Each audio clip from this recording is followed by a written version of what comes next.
Estos objetos otorgan poder y protección a quienes los poseen. Pero para su creación, se tendrán que realizar actos inimaginables.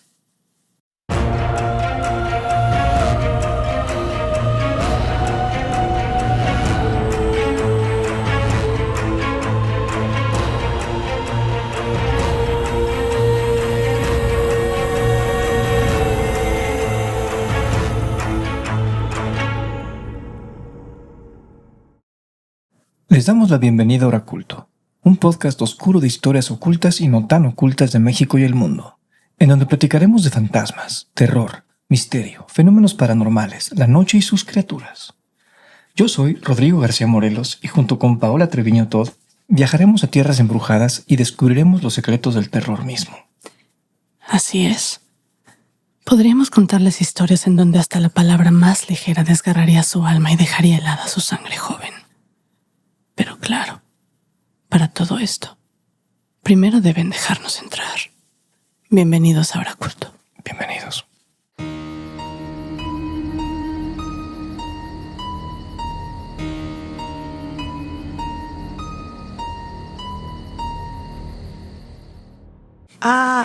Sí, ¿verdad? Hola, Pau, ¿cómo estás? Hola, muy bien. ¿Y tú?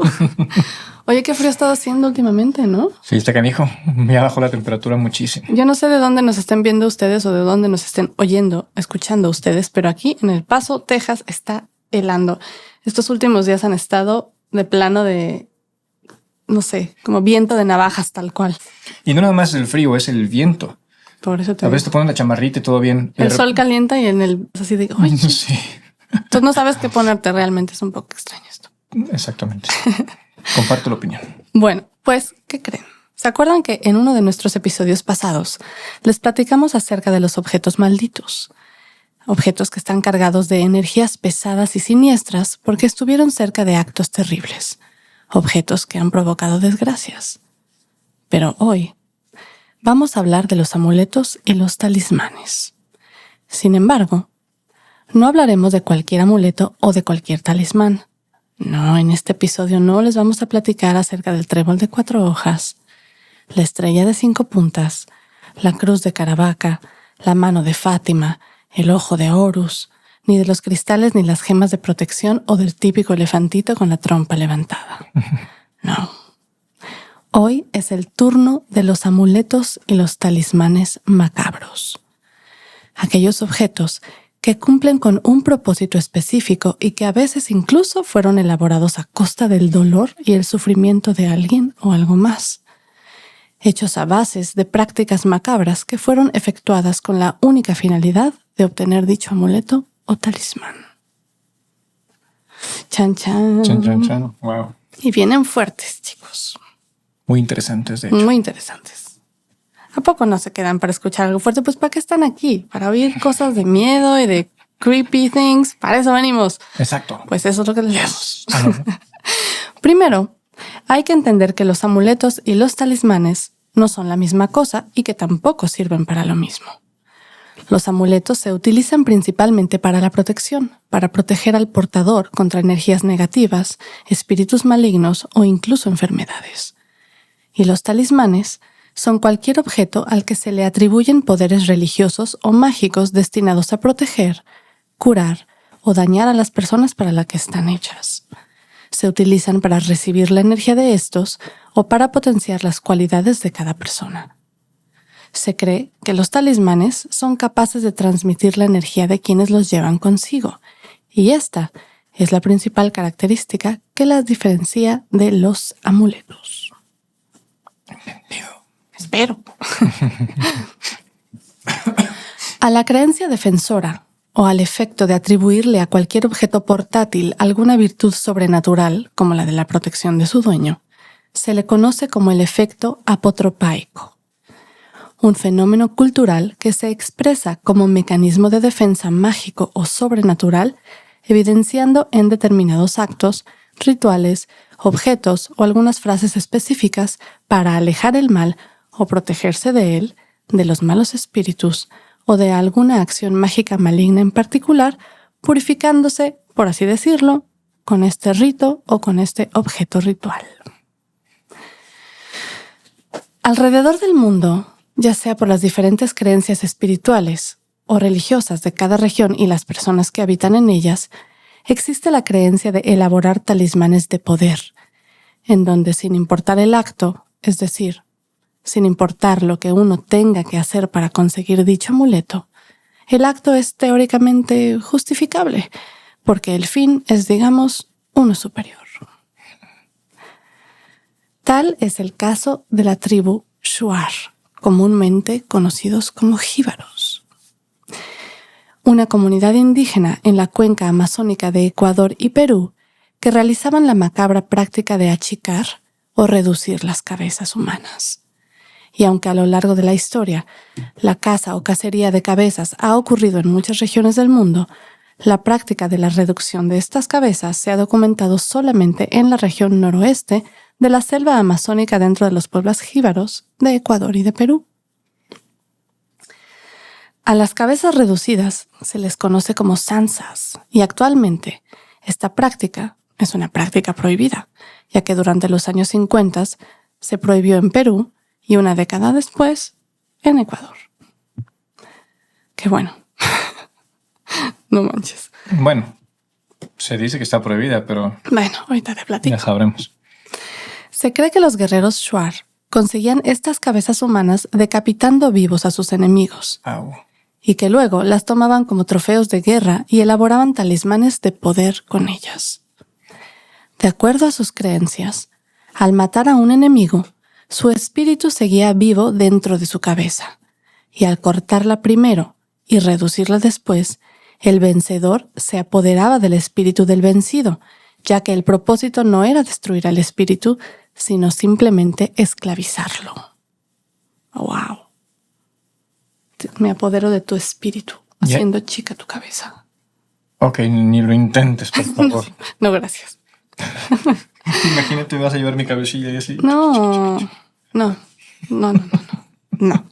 Bueno. El proceso que realizaban para reducir las cabezas es el siguiente.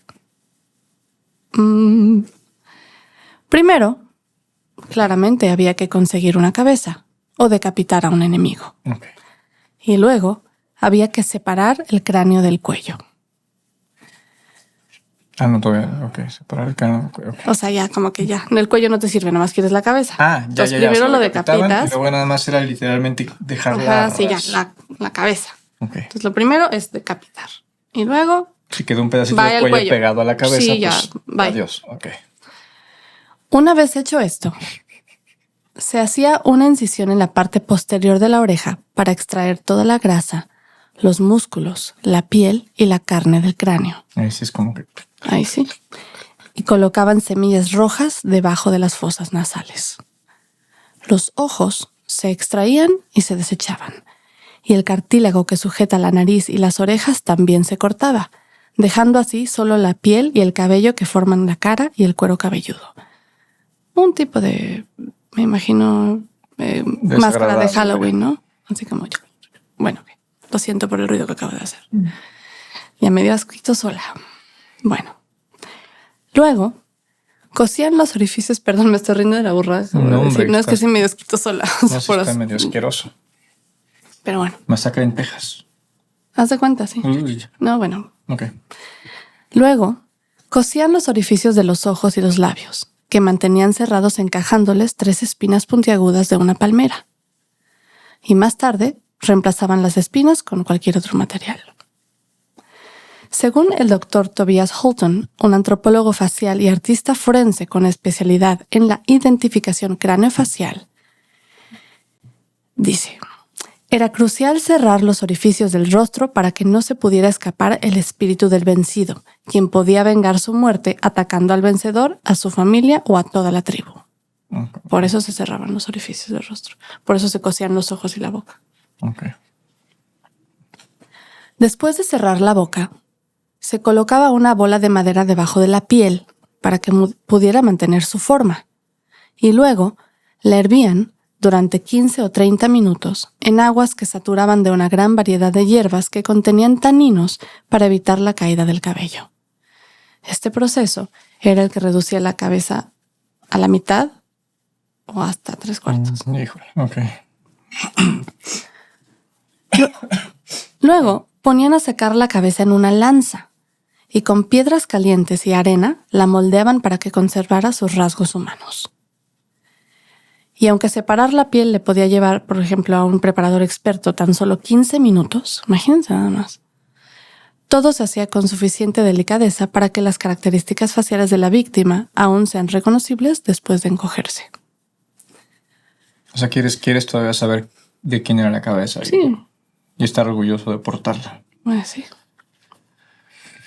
Por último, frotaban la piel con ceniza de carbón para oscurecerlas y se le agregaba algún tipo de elemento decorativo junto con una cuerda que le servía para colgárselas en el cuello como collar y utilizarlo como talismán. Al final, quedaba una cabeza chiquitita con el cabello muy, muy largo y es que, claro, la piel se encogía, pero el cabello no. Entonces, obviamente, el cabello se queda del tamaño que estaba y... Híjole, medio asqueroso. Pues sí, pero ni modo. Ha de haber sido muy interesante. Aún después de todo este arduo proceso, esto está cañón.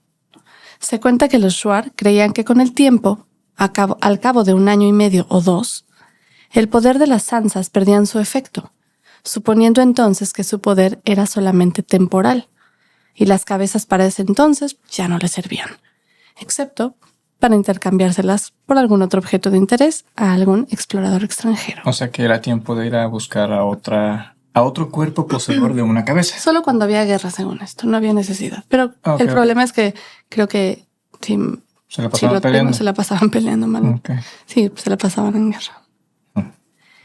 El término headhunting o cazador de cabezas surgió a partir de esta práctica. Hubo un fuerte aumento en la tasa de homicidios en un esfuerzo por suministrar a los coleccionistas y turistas de estas cuando los occidentales crearon una demanda económica de cabezas reducidas. Los Shuar, por lo general, a cambio de sus cabezas o de sus sansas, adquirían armas de fuego, pero no eran los únicos artículos que intercambiaban. O sea, cualquier cosa podía interesarles. Pues algo que les llamara la atención. La cabeza ya no les interesa, ya no tengan que tener el poder. Ya lo que me des me funciona, ¿no? Durante la década de 1930, cuando los intercambios se practicaban libremente, una persona podía comprar una cabeza reducida por alrededor de $25. Y en 1951, 1952, por ejemplo, en Londres, las ventas de estas cabezas se publicitaban en The Times y una costaba aproximadamente 250 libras, como 10 veces más desde principios del siglo XX. Pues claro, la importación, pues todo lo que eso conlleva, ¿no? Pues sí. Wow. Ok, ahora pónganse a pensar que estábamos platicando que esta práctica se prohibió en los 50s. Pero en los años 70s, personas de Colombia y de Panamá sin conexión alguna con los Shuar empezaron a realizar falsificaciones de las sansas para su comercialización. Me imagino que todavía había gente que las quería comprar y dijeron, bueno. Se cuenta que utilizaban cadáveres de las morgues, partes de monos o de animales como los perezosos, y se cree que alrededor del 80% de las sansas que por lo menos están en museos o en algunas manos privadas, por ejemplo, son falsas. O sea, cuando dices falsificaciones, pues puedes pensar que de algún otro material, pero realmente de cualquier forma son cadáveres. También, según esto, los hacen ya como de piel y de otras cosas, pero sí. Pero en los 70s. ¿De dónde viene? Bueno, sí, pero en los 70s ya era como de reducían lo de los monos y lo de los perezosos. Ok. ¿Y si has visto ese tipo de cabezas? Desgraciadamente sí. Varias veces. Y todos los hemos visto seguramente en el mismo lugar. Esto no es un comercial, pero obviamente me imagino que, bueno, las que yo vi era cuando, pues de chiquita fui al Ripley's, ¿no? Aunque usted no lo crea, al Museo de la Ciudad de México. Y ahí tienen de esas, pero ve tú a saber si las que estaban ahí eran falsas o realmente sí. Yo las he visto también ahí y en pawn shops, en mercados, de repente así como que venden cosas antiguas y, o sea, como en mercados de antigüedades. Y he llegado a ver esas cosas y... Pues sí da cosa, a mí también siempre me dio cositas. En vitrinitas o cosas así raritas como cosas de vidrio. Y es que cuando estás como más chiquito y te llevan a este tipo de museos, por ejemplo, o sea, realmente nadie se pone a leer las cosas. O Sí, sea, no nada se más pone a estás leer ahí viendo, de, ay, estas la fregada se hacían así, de una tribu, bla. No, era nomás pasabas y veías y dices, uy, ¿qué es eso? Uy, ¿qué es eso? Ya sabes. No, Y más que en sí. Ripley's, todo está literalmente de aunque usted no lo crea, porque sí todavía cada cosa. No, Pero están bueno, horribles. Bueno, ok. ok. Pues dulces sueños. Bueno, dulces pesadillas con los Schwartz. Ahora vamos con los amuletos y los talismanes de hueso. No que se vaya a poner mejor la cosa. No, definitivamente no se va a poner mejor. La creencia de tener huesos como amuletos de protección tiene su origen en la Edad Media, en donde los restos, mechones de cabello y las astillas de huesos, ya sean de un santo o incluso de alguna persona de buen proceder, eran de lo más preciado.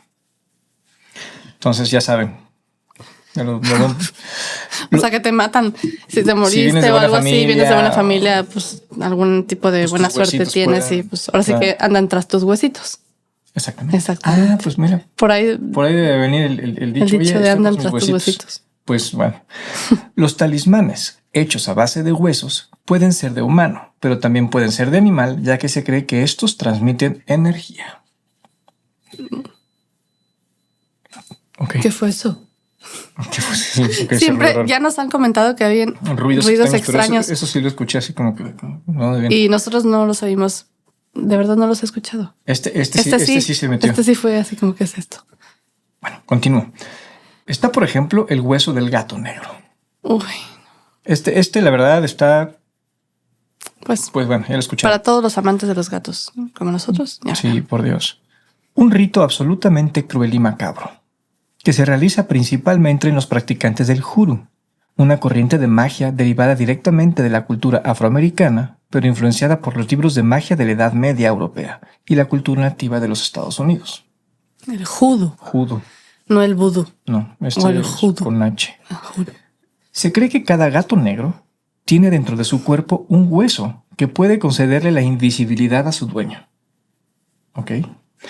Atraer la buena fortuna o que también le sirve para hacer que regrese un viejo amor.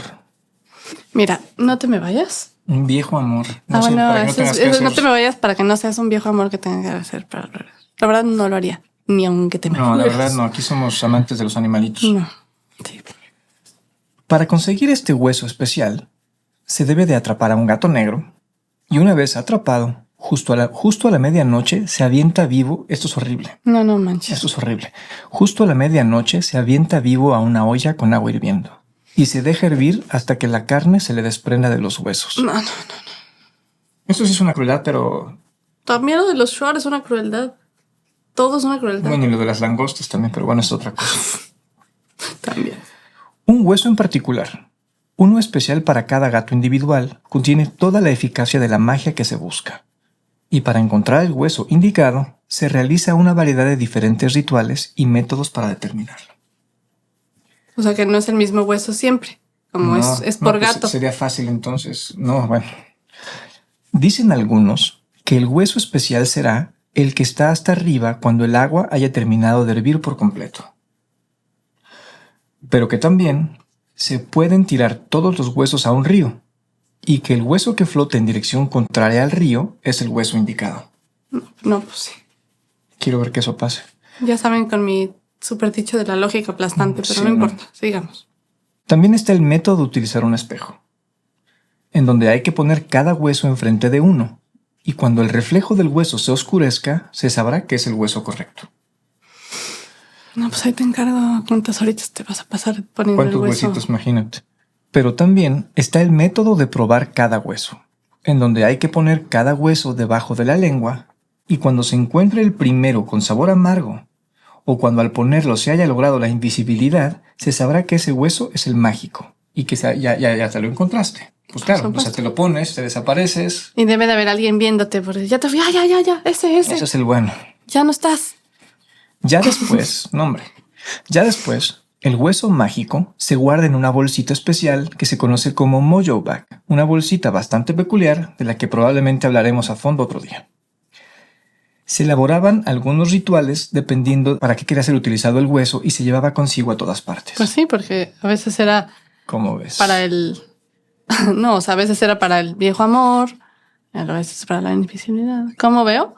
Pues Pues sí. horrible. De por sí, De por sí, la verdad es que le va mal a los pobres gatitos negros, que luego no los quieren ni adoptar porque supuestamente son de mala suerte para unas Pero en este personas. caso son de buena suerte. Y en este caso son de... Ahora resulta que aparte entonces tienen unos huesos mágicos que te regresan al viejo amor, te hacen invisible. ¿Y qué era el otro? Buena suerte nada más. Me gustaría encontrar a lo mejor un ritual en el cual pensaran que los gatos negros son de buena suerte pero vivos. Y hay que apapacharlos y cuidarlos toda su vida. Bueno, ya hablaremos de las supersticiones pronto, pero eso es una babosada pensar que los pobres gatitos son de mala suerte. Pobrecitos. Macabro es todo aquello relacionado con la muerte y con las sensaciones de horror y rechazo que ésta suele provocar. Se le asocia con lo sombrío, lo tétrico y lo fúnebre. Este que les vamos a contar a continuación también lo tenemos catalogado como macabro, y ya verán por qué. En las diferentes religiones alrededor del mundo, existe también la creencia en donde los huesos y los restos óseos no solamente se llevan dentro de bolsitas o en algún collar. Hay quienes incluso llevan este tipo de amuletos y talismanes debajo de la piel. En la cultura popular paraguaya, sobre todo en la rural, existe la práctica de la incrustación del hueso de un angelito en alguna parte del cuerpo, preferentemente en el antebrazo, encajados o no sé cómo. Entendemos por incrustación a la práctica ritualizada de fe en donde por medio de una pequeña incisión en la piel del devoto se introduce un hueso, especialmente el hueso del dedo meñique de un angelito. Cada vez se pone peor esto. Los angelitos son aquellos niños que fallecieron entre los 0 y los 7 años de edad y que fueron bautizados y que son libres del pecado original. Son seres puros y por lo tanto son considerados ángeles. Ahí sí se preguntaban qué era el hueso de un angelito. Pues eso. Ese es el hueso de un angelito. Estos huesos normalmente se consiguen durante el velorio, en donde la persona interesada o incluso los familiares le arrancan el dedo meñique a los bebés o a los niños fallecidos. De hecho, había visto que hay gente que se los robaba. O sea, a veces los hacen los mismos familiares, pero hay veces que hay gente que va y que se espera que los familiares medio se distraigan un poquito para ya cuando volteas le falta el dedo. El atributo de pureza que brindan los niños difuntos le otorgan poderes extras y mayor efectividad a este tipo de amuletos. Interesante. Ok, muy diferente, pero es una práctica que todavía existe, me imagino. Muy diferente. Se cree que una vez incrustado dicho hueso del angelito en el brazo, el amuleto protege a la persona contra todo mal, además de brindarle buena suerte. Incluso se dice, si la persona no se quita nunca el amuleto, este lo protege hasta de la muerte, y que se han dado casos en donde los portadores de dicho amuleto han hasta pedido que les retiren los huesitos para poder morir en paz.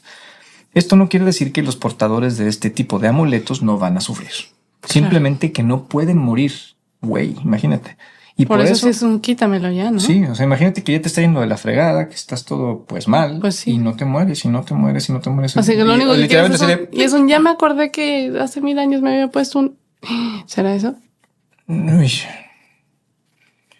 Digo, de cualquier forma, dentro de varias fotos que andan por ahí con este tipo de cosas, sí mencionamos aquí lo del antebrazo, pero yo llegué a ver otros que se los ponen en el esternón. Entonces imagínate que traes una incisión y literalmente un huesito, un dedito o algo así incrustado en el... Sí, realmente te lo puedes poner donde quieras, pero es preferentemente en el antebrazo, pero ahora sí que es decisión de quién se la quiera poner y en dónde. Otra cosa muy importante de los amuletos y los talismanes, sin importar la elección del mismo y la forma de llevarse, ya sea colgado, dentro de algún artículo de joyería, visibles, ocultos, en bolsita o incluso hasta tatuados, es que deben ser trabajados antes de poder usarse. Y es que no habíamos comentado eso.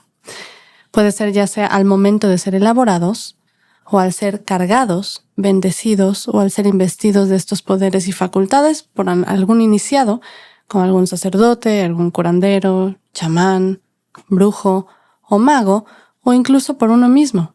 Sí, pero estos ya tienen que tener toda la fuerza y la intención en ellos antes de poder portarlos, en donde incluso participa el poder que se le adjudica al material que lo conforma. Claro. Y aún, Si, por ejemplo, el portador de dicho amuleto o talismán ignora este proceso, debe reconocer en las imágenes mismas o en su base material el poder simbólico que le da sentido a sus creencias y a la decisión de usarlo. Eso es súper importante. Claro, tiene sentido.